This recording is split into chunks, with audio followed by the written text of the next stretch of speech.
Today's Bible verse comes from Psalm chapter 8, verse 3 to 4, King James Version.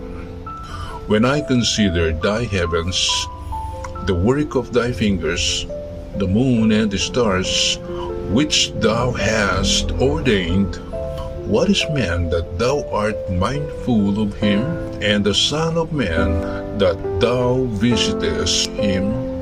Psalm 8, 3 to 4 highlights the contrast between the vast, majestic universe created by God and the smallness of humanity. David expresses awe that the creator of the moon and the stars still intimately knows, cares for, and visits mankind. It is a reflection of human significance and God's personal loving attention.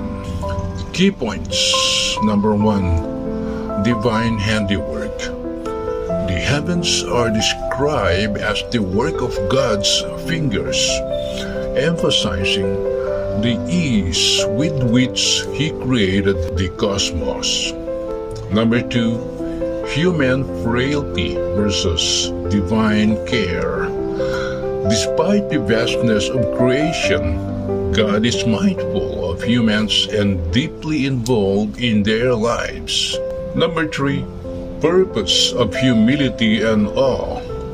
The passage humbles the reader while providing comfort that humanity is valued by God.